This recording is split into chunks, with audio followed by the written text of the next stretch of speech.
Azad Kashmir election کے دوسرے مرحلے میں ووٹنگ آج ہوگی۔ مظفرآباد کی 9 مہاجرین کی 12 نشستوں پر ووٹ ڈالے جائیں گے۔ انتخابی سامان متعلقہ پولنگ اسٹیشنز تک پہنچا دیا گیا۔ کراچی اور لاہور سمیت ملک بھر میں موجود کشمیری مہاجرین اپنا حق رائے دہی استعمال کریں گے۔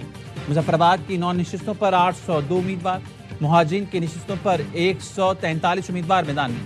سیکیورٹی کے کڑے انتظامات، چاروں صوبوں اور جی بی سے سیکیورٹی اہلکار تعینات ہیں۔ آزاد کشمیر الیکشن کمیشن کے سیکرٹری راجہ شکیل کا کہنا ہے میرپور ڈویژن کی طرح مظفرآباد میں بھی شفاف انتخابات ہوں گے۔ مظفرآباد میں حالات پرامن ہیں، سیکیورٹی فورسز اپنا کام کر رہی ہیں۔ میرپور کی طرح ہی فورسز کوئک رسپانس دیں گے۔ جمہوریت ہی بہترین نظام حکومت ہے، حکمرانی کا حق صرف عوام کو ہے۔ نواز شریف کی وزیراعظم شہباز شریف مریم اور اسحاق ڈار سے ملاقات میں گفتگو۔ کہا اختلاف نظریات کا ہونا چاہیے، ذاتی انا نہیں بنانا چاہیے۔ سیاست میں تلخیوں سے بچنا چاہیے۔ وزیراعظم شہباز شریف نے کہا مسائل بات چیت سے حل ہوتے ہیں، اتحادیوں کے تحفظات ہمیشہ دور کی ہیں۔ ملاقات میں پیپلز پارٹی کے ساتھ حالیہ بیان بازی پر بھی گفتگو ہوئی۔ ملک کی مجموعی سیاسی صورتحال، کشمیر الیکشن پر تبادلہ خیال کیا گیا۔ کشمیر کو ترقی بھی چاہیے اور حقوق بھی۔ کشمیر کے لیے ہر بس، روڈ، سکول اور اسپتال کے قیام کا خیر مقدم کرتا ہوں، لیکن کشمیر کا ووٹ کسی تحفے کی قیمت نہیں ہو سکتا۔ مظفرآباد کو انصاف اور اختیار بھی چاہیے۔ چیئرمین پیپلز پارٹی بلاول بھٹو زرداری کا ویڈیو پیغام، کہا پاکستانی شہری کو ملنے والے حقوق چاہتے ہیں تو آپ کا ووٹ فیصلہ کرے گا۔ کشمیر کے وسائل اور نوکریوں پر پہلا حق مقامی نوجوانوں کا ہے۔ یہ کیسے ہو سکتا ہے کہ زمین اور وسائل کشمیر کی ہوں مگر نوکریاں کسی اور کو ملیں؟ اپنے حق کے روزگار کے لیے تیر پر مہر لگائیں۔ حکومت اور پیپلز پارٹی کے درمیان مذاکرات کے 3 دور بے نتیجہ۔ حکومت نے مشاورت کے لیے مہلت مانگی۔ ذرائع کا کہنا ہے پیپلز پارٹی نے حکومت کو مشاورت کے لیے مہلت دینے سے معذرت کر دی۔ آزاد کشمیر میں آنے والی حکومت صرف مسلم لیگ نون کی ہوگی، دوسری پارٹیوں کے پاس نون لیگ کے مقابلے کا منشور نہیں۔ وفاقی وزیر اطلاعات عطا کا لاہور میں تقریب سے خطاب، کہا سیاسی جماعتیں انتخابی مہم ضرور چلائیں لیکن اپنے کوئی منصوبے بتا دیں۔ خدمت کے میدان میں نون لیگ کا کوئی مقابلہ نہیں کر سکتا۔ نون لیگ کے ترقیاتی منصوبے پورے ملک میں نظر آتے ہیں۔ کشمیر میں جا کر دیکھیں، نواز شریف اور شہباز شریف کے کئی منصوبے ہیں۔ کالعدم ایکشن کمیٹی ٹروتھ کمیشن کے قیام پر راضی ہے، بلاول بھٹو کا دعویٰ۔ ایکس پر پیغام میں بتایا کالعدم جوائنٹ عوامی ایکشن کمیٹی کی جانب سے میرے خط کا جواب موصول ہو گیا۔ کالعدم کمیٹی نے مجوزہ کمیشن کو قبول کرنے پر آمادگی ظاہر کر دی۔ کمیشن کی توثیق آزاد کشمیر قانون ساز اسمبلی بھی کر چکی ہے۔ وفاقی حکومت اور دیگر متعلقہ فریقین سے ابتدائی رائے حاصل کریں گے۔ مسلح افواج اور پیپلز لبریشن آرمی باہمی اعتماد سے بندھے حقیقی شراکت دار ہیں۔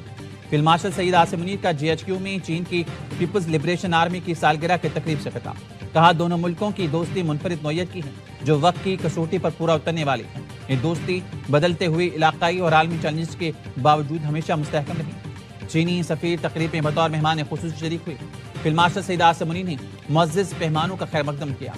چینی سفیر نے کہا دہشت گردی کے خلاف جنگ میں پاکستانی مسلح افواج کی نمایاں خدمات اور قربانیوں کو سراہتے ہیں۔ پاک فوج کا ایک اور جوان خاک وطن پر قربان۔ سیکیورٹی فورسز کا شمالی وزیرستان کے علاقے رزمک میں آپریشن بھارتی اسپانسرڈ فارے سے لڑتے ہوئے میجر حافظ احسان الہی شہید ہو گئے۔ شہید میجر کا تعلق میاں والے سے تھا۔ فورسز نے کارروائی میں 5 خوارج جہنم واصل کر دیے۔ آئی ایس پی آر کے مطابق آپریشن کے دوران اسلحہ اور گولہ بارود بھی برآمد ہوا۔ صدر وزیر اعظم اور وزیر داخلہ کا شہید میجر کو خراج عقیدت، فورسز کی کامیاب کارروائی کو سراہا۔ بلوچستان میں سیکیورٹی فورسز نے فتنہ ہندوستان کے 7 دہشت گرد ہلاک کر دی۔ ہلاک دہشت گردوں میں ایک خودکش بمبار بھی شامل۔ فورسز نے نوشکی میں بروقت کارروائی کر کے دہشت گردوں کے ٹھکانے کو نشانہ بنایا، اسلحہ اور گولہ بارود تباہ کر دیا۔ نقوی صاحب سسٹم میں تبدیلی کا آغاز اپنی وزارت سے کریں، تاجر برادری اور پوری قوم آپ کے ساتھ ہیں۔ وزیر دفاع خواجہ آصف کا محسن نقوی کے بیان پر عمل۔ ایکس پہ لکھا محسن نقوی نے سسٹم کی قسم پرسی پر اپنے خیالات کا اظہار کیا۔ اتفاق کرتا ہوں سسٹم کو آزاد ہونے کی ضرورت ہے۔ نقوی صاحب اس نظام کے انتہائی طاقتور عہدوں پر 3.5 سال سے فائز ہیں۔ یہ چاہتے تو نظام کی تبدیلی کی بات یا پیش رفت اس عرصے میں کر سکتے تھے۔ اداروں کو نظر انداز کر کے اتنی بڑی بات کرنا اثر نہیں رکھتی۔ متعلقہ آئینی فورمز پر ایسی باتیں کی جاتی تو اس سے پذیرائی ملتی۔ معاملات کابینہ میں زیر بحث لائے جا سکتے ہیں، اس سے ادارے اور سسٹم مضبوط ہوگا۔ تبدیلی آئینی عمل سے گزرے گی۔ D G I S P R نے نیشنل ایکشن پلان کے 13 نکات کا ذکر کیا۔ فوج کے ذمہ کام پر عمل ہو رہا ہے، باقی 12 نکات وزارت داخلہ کی ذمہ داری ہے جن پر عمل درآمد نہیں ہوا۔ ہمیں کاکروچ سے نہ ڈرائیں، ہم انہیں سنبھالے ہوئے ہیں۔ رانا ثناء اللہ کا محسن نقوی کو جواب۔ سوال کیا سسٹم فیل ہو گیا تو آپ نے 30 سال کا سفر 3 سال میں کیسے کر لیا؟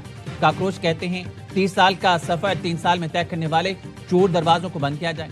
وزیراعظم 18 گھنٹے کام کر رہا ہے، ملک ڈیفالٹ سے بچا، آج دنیا پاکستان کے ساتھ کھڑی ہے۔ بلاول کو بھی آڑے ہاتھوں لیا، کہا وزیراعظم فارم 47 کا ہے تو صدر مملکت نے جو ووٹ لیے وہ کس قوم کے تھے؟ یہ نہیں ہونا چاہیے کہ نتیجہ دیکھ کر حواس کھو بیٹھیں۔ مسلم لیگ نون نے ہمیشہ دھاندلی سے اقتدار حاصل کیا، خیرات کی سیٹوں پر بیٹھنے والے ہم پر چڑھائی کر رہے ہیں۔ جعلی رہنما سعید غنی کی دھواندار پریس کانفرنس، کہا نواز شریف، شہباز شریف اور مریم نواز تک اپنی نشستیں ہار چکے تھے، بچہ جانتا ہے الیکشن میں مسلم لیگ نون بری طرح ہاری۔ سعید غنی کا کہنا تھا پنجاب میں بیٹھے شخص کو سندھ کی تقسیم کی ڈیمانڈ کرنے کا حق نہیں، جادو کی چھڑی سے مسائل حل نہیں ہو سکتے، ایسا نہیں ہو سکتا کہ 10 صوبے بنا دیں اور تمام مسائل حل ہو جائیں، جب تک سندھ کے لوگ نہیں چاہیں گے یہاں نیا صوبہ نہیں بن سکتا۔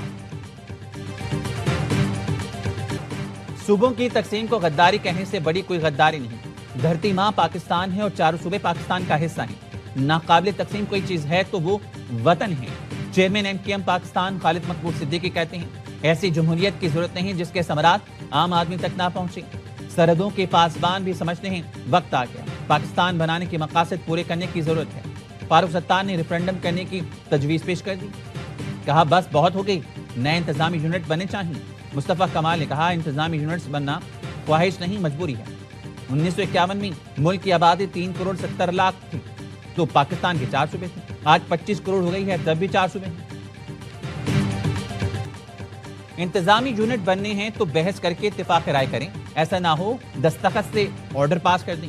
وزیر مملکت وظیفہ رحمان کے پروگرام اعتراض میں گفتگو کا محسن نقوی کی تجویز پر بحث ہونی چاہیے، مسترد کر دیں یا کچھ نکات پر اتفاق کریں۔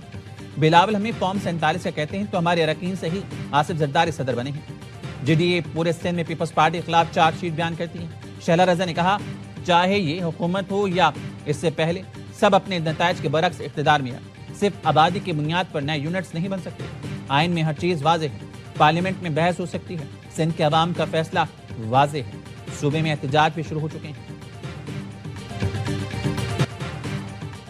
کراچی سمیت ملک کے مختلف شہروں کے عوام نے نئے انتظامی یونٹس کی تجویز کا خیر مقدم کیا۔ ان کا کہنا ہے اس پر فوری عمل درآمد ہونا چاہیے، نئے صوبے بنیں گے تو مسائل حل ہوں گے، سہولتیں ملیں گی اور ترقی ہوگی۔ آپ نے ہرمز کے جنوبی راستے سے گزرنے والے LNG ٹینکر پر حملہ، ایرانی میڈیا نے بتایا برمودا کا پرچم بردار جہاز قطر کے LNG لے جا رہا تھا، گزرتے وقت ٹریکنگ سسٹم بند کر رکھا تھا، جہاز کو آج صبح عمانی پانیوں میں نشانہ بنایا گیا، عمان کے قریب آئل ٹینکر پر بھی حملہ کیا گیا۔ UK میریٹائم ٹریڈ آپریشنز کے مطابق آئل ٹینکر کو نامعلوم سمت سے پروجیکٹائل سے نشانہ بنایا گیا، حملے میں ٹینکر کے انجن روم کو نقصان پہنچا۔ ایران اور اس کی پراکسیز دنیا بھر میں امریکی مفادات، سفارتی تنصیبات، امریکی شہریوں کو نشانہ بنا سکتے ہیں۔ امریکہ نے مشرق وسطیٰ میں موجود اپنے شہریوں کو خبردار کر دیا۔ امریکی محکمہ خارجہ نے الرٹ جاری کرتے ہوئے شہریوں کو احتیاط برتنے اور ممکنہ سفری رکاوٹوں کے لیے تیار رہنے کی ہدایت کی۔ فضائی حدود کی عارضی بندش اور پروازوں کی منسوخی یا تاخیر کا خدشہ ظاہر کیا گیا، شہریوں کو کشیدگی بڑھنے پر خطہ چھوڑنے کے لیے تیار رہنے کا مشورہ دیا گیا۔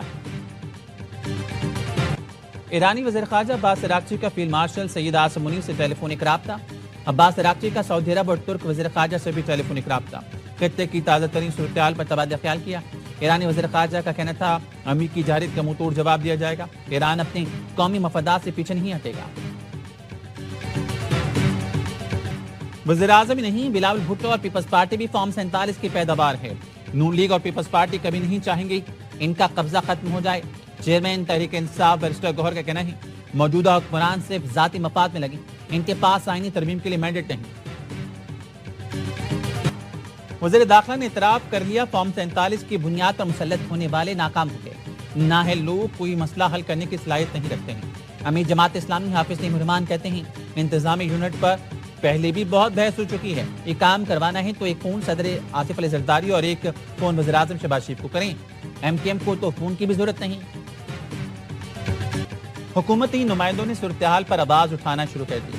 شاہد خاقان عباسی کی پریس کانفرنس، کہا ملک میں بے روزگاری کی شرح 21 سال کی بلند ترین سطح پر ہے، ٹیکسز کا بوجھ مزید بڑھا دیا گیا، ہر گھرانہ اب غریب ہو چکا، آٹا، گوشت اور دال کی کھپت میں بھی کمی آ گئی، پاکستانی 10 سال پہلے کے مقابلے میں کم کھانا کھا رہے ہیں، پچھلے 4 سال ملک کی معیشت کے لیے بدترین رہے۔